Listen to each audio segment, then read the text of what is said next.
So without further ado, let us begin this forum on a high note. I'm honored to invite our guest of honor, Senior Parliamentary Secretary, Mr. Baey Keng, up on stage to give the opening address. SPS, please.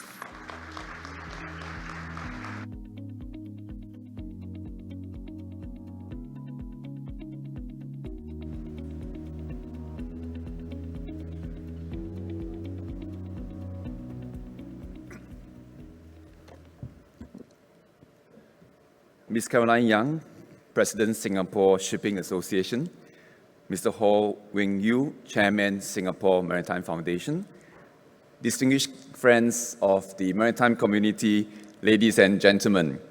Very good morning and welcome to the Maritime Manpower Forum. I hope the past week has been fulfilling and enriching for all of you. It is apt that we round off this year's Singapore Maritime Week with a focus on manpower development. A skilled maritime workforce forms the foundation and growth engine for many areas that we delve into this week, from decarbonization and digitalization to maritime services. As Minister Chi said in his opening speech on Monday, despite a challenging external environment, Maritime Singapore has grown from strength to strength, posting a record-breaking year in 2023 and a robust performance in first quarter 2024.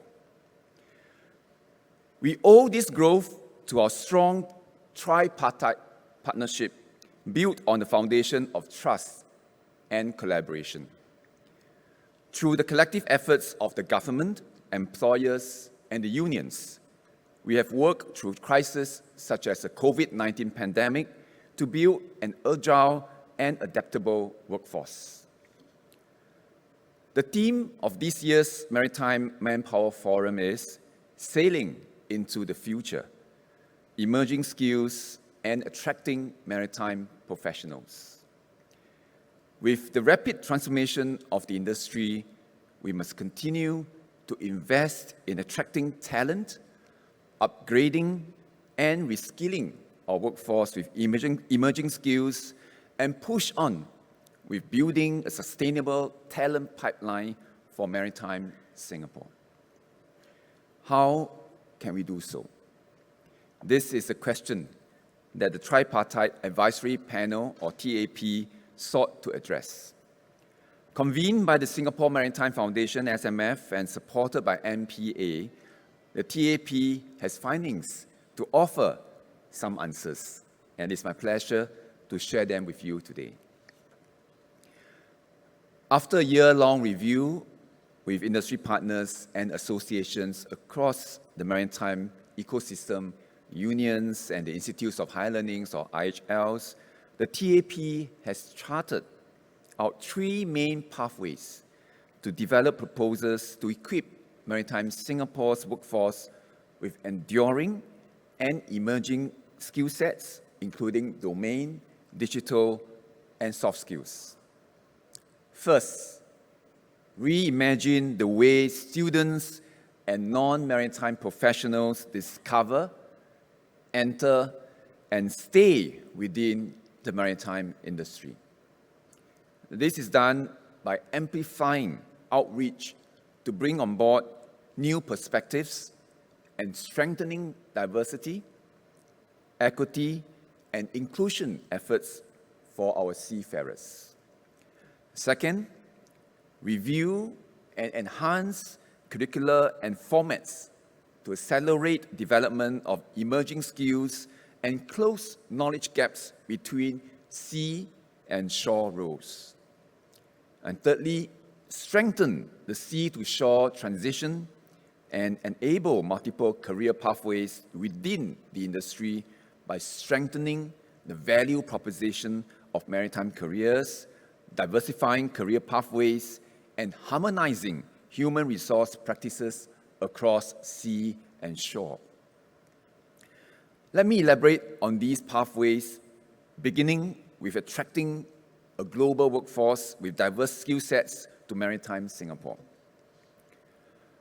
To ensure a sustainable pipeline of emerging skills that are currently in strong demand but short supply, MPA has broadened the Maritime One scholarships and Global Internship Award.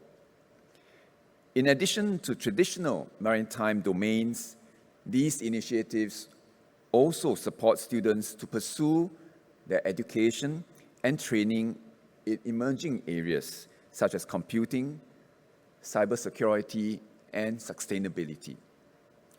I met some of the students last Saturday at the Singapore Maritime Foundation City Cycle and was impressed by their energy, enthusiasm, and look forward to them joining the industry.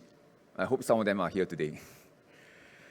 The Maritime One Singapore Maritime Institute Postgraduate R&D Scholarship was also established in 2023 to cultivate a pool of local research talent whose research capabilities in decarbonization and digitalization can enhance our maritime R&D ecosystem.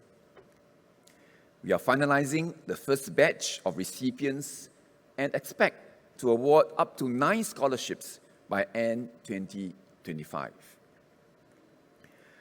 The maritime industry offers diverse pathways towards a rewarding career, regardless of age or experience. We also welcome professionals who wish to leverage their skills and experience to make a mid-career switch to explore the maritime industry.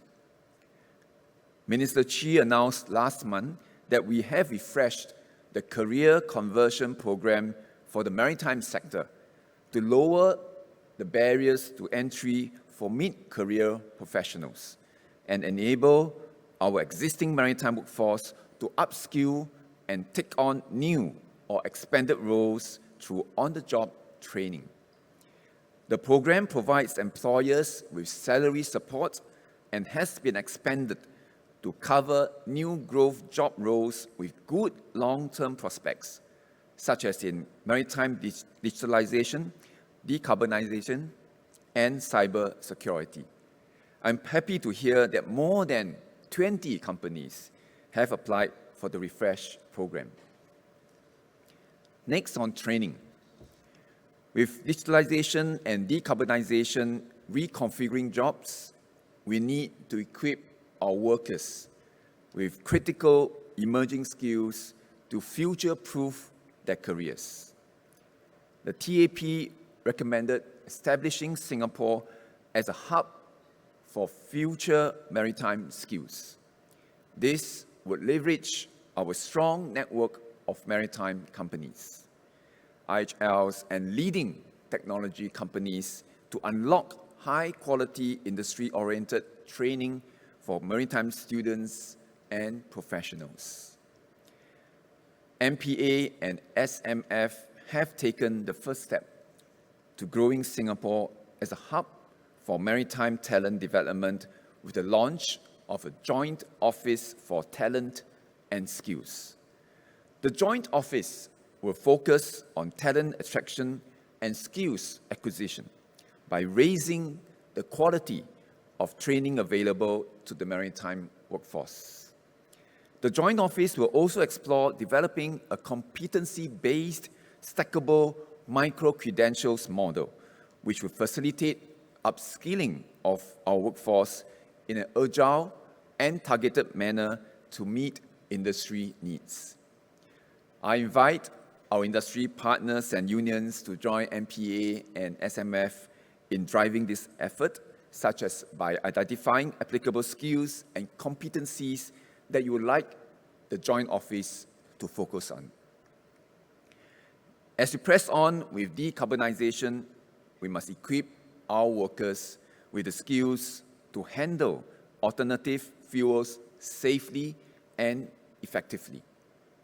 To this end, Minister Chi announced on Monday that MPA will establish the Maritime Energy Training Facility, or METF, in collaboration with 23 stakeholders spanning major marine engine manufacturers, international organizations, classification societies, trade associations, unions, and IHLs. I'm happy to share that Singapore Maritime Academy, or SMA, will introduce, as part of the METF curriculum, the region's first MPA-approved training course on handling of methanol as fuel for maritime personnel from this month. The program provides specialized training in methanol fuel handling based on the operational and safety protocols developed by MPA, following the successful completion of the world's first ship-to-container ship methanol bunkering operation conducted in Singapore last year. This positions SMA as a trailblazer in maritime education to enable safe and efficient bunkering operations of new marine fuels. The METF will add to the suite of existing global initiatives, ensuring that maritime workers are able to keep pace with the industry's transformation. The Maritime Just Transition Task Force, MJTTF, was established during COP26 in November 2021 by the International Chamber of Shipping, International Transport Workers Federation, United Nations Global Compact, International Labour Organizations ILO, and International Maritime Organizations IMO, to support a just and human-centered decarbonization of the shipping industry. This is in alignment with just transition guidelines from the ILO. MPA aims to partner the Maritime Just Transition Task Force to roll out its training materials through the METF in support of MJTTF's project to develop a baseline training framework for seafarers in decarbonization. These efforts will contribute to IMO's work in developing training provisions for seafarers on ships using methanol, using alternative fuels, and complement IMO's ongoing comprehensive review of the International Convention and Code on Standards of Training, Certification, and Watchkeeping for Seafarers. So I urge our maritime companies and unions to partner the METF by actively offering your valuable expertise and tapping on the METF's training programs for your teams.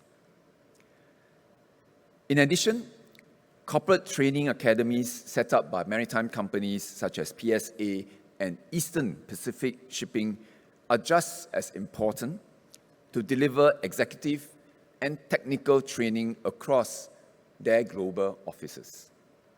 We hope to strengthen the complementarity among courses offered by these training academies and the IHLs so that the relevant expertise can be shared with the wider maritime workforce. Finally, on-job redesign to enable multiple career pathways in the maritime sector. Technology and business processes re-engineering have allowed us to enhance the value proposition of maritime job roles. SMF, in partnership with Pacific Carriers Limited and Pacific Internationalized, and with MPA support, successfully completed a job redesign pilot in 2022, culminating in the publication of the Maritime Workforce Transformation Guidebook in April 2023. The pilot redesigned the roles of technical superintendents and vessel operators, transforming them from technical and operational roles to strategic and leadership ones, opening up a wider variety of career and progression pathways for these workers. The redesign also identified new skills such as digitalization and business development capabilities to enhance the effectiveness of these roles. Additionally, the redesign lowered the barriers of entry with more precise identification of the key skills required compared to traditional entry requirements, which may need candidates to have long seafaring experience, thereby increasing these roles' accessibility. Digitalization and sustainability will reshape the sector, and we need to ensure that our workforce is ready and equipped to drive this change. Collectively, through the efforts of all tripartite partners, we can sustain a strong pipeline of maritime talent. One, by attracting youths and professionals with diverse skill sets to enter the industry. Two, future-proofing our workforce through upskilling and reskilling in emerging competencies. And three, redesigning job roles to keep career pathways fresh and exciting. And I wish everyone a fruitful forum ahead. Thank you. Have a great day. Thank you, SPS.